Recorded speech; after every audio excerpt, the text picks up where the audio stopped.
Alrighty, what is going on, guys? My name is Private Pone and welcome back to yet another Call of Duty Advanced Warfare video. And first things first, I really do want to thank all of you new subscribers. Guys, I am completely overwhelmed with the support I have gained in the past couple of days. I earned a total of 100 subscribers, a little bit more than that in a time frame of 2 days, guys. That is absolutely outstanding, and we've been knocking the likes out of the park, at least in my situation.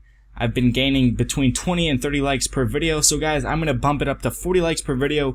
I'm really shooting for the top. I'm going to try to get as many active subscribers on my channel. And for that matter, I really want to thank Rin from COD Shots for allowing me to be a director on his community channel. He's really helped me out these past couple days, so I want to thank him. Thank you so much, Rin.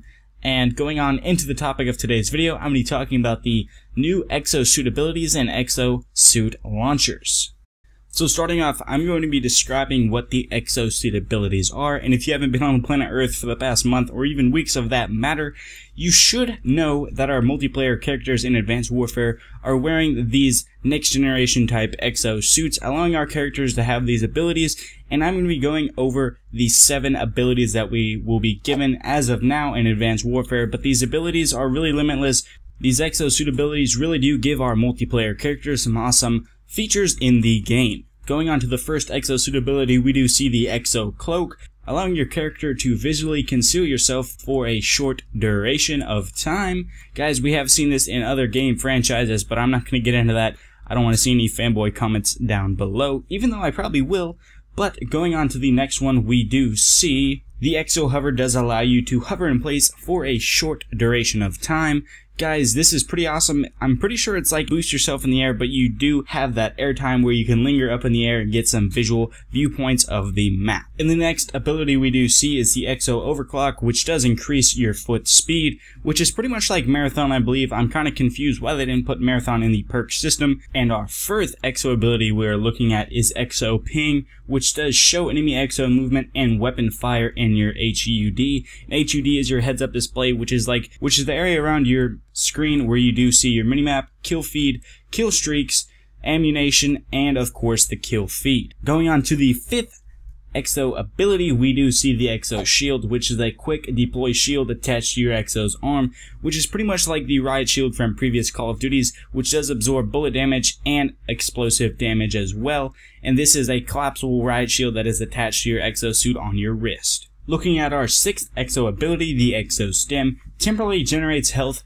beyond normal levels. And guys, this does remind me, and I'm pretty sure is the replacement of the ballistic vest from Call of Duty Ghosts and Modern Warfare 3. Looking at our last and final EXO ability, the EXO trophy system is pretty much self-explanatory. It is the trophy system from previous Call of Duties, but it is not a physical deployable trophy system. It is actually attached to your EXO suit, enabling you to be resistant to incoming grenades and rockets.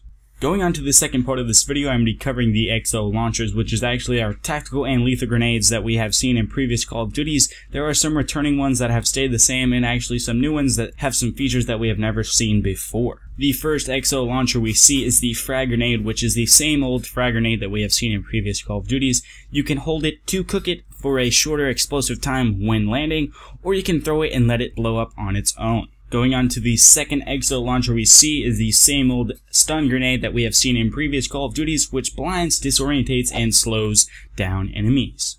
In our third EXO launcher being the explosive drone, a proximity triggered drone that tracks enemies and explodes when near them. Guys, this does have the form factor of the shock charge from Black Ops 2, but I believe does have the lethal kill rate of a Claymore or IED. In our fourth EXO launcher being the tracking drone, a piece of equipment that tracks and highlights enemy players. This does give me the feeling of a mix-up between the perk recon and the motion sensor from Black Ops 2, and I'm very intrigued to see how this turns out. And our sixth EXO launcher being the Simtex, the same old Simtex we have seen, a timed sticky explosive. Going on to our seventh EXO launcher, we do see the threat grenade, which we did see in the multiplayer trailer, which does temporarily show enemies through walls. And guys, this is a mix-up between Recon and the Oracle system from Call of Duty Ghosts, which I think is really awesome, but it does say it can be manually detonated, meaning that you can throw it and it will detonate on its own, or maybe you can plant it and detonate it by pushing a button on the D-pad. Going on to the EMP grenade, which has stayed the same from previous Call of Duties, which does disable enemy equipment and EXO movements. Going on to yet again returning grenade, the smoke grenade, which does of course temporarily create a smoke screen.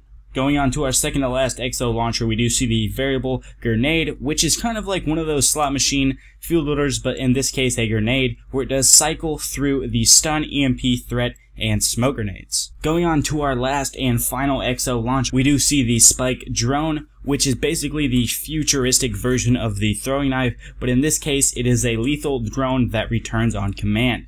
So maybe we will see a implementation of when pushing a button on the D-pad, this drone does fly back right back onto your wrist where it came from. Alrighty guys, that's the conclusion of this breakdown covering the EXO launchers and EXO abilities. I sure hope you guys did enjoy, and if you did, make sure you pwn punch that like button, and let's try to smash 40 likes on this video, guys. I'm really overwhelmed with the feedback I have received on my past couple videos. And guys, if you're new to my channel, make sure you hit that subscribe button, guys, to make sure you stay tuned for more awesome Call of Duty Advanced Warfare content. And that's all for this video, guys. Private Bone, signing off.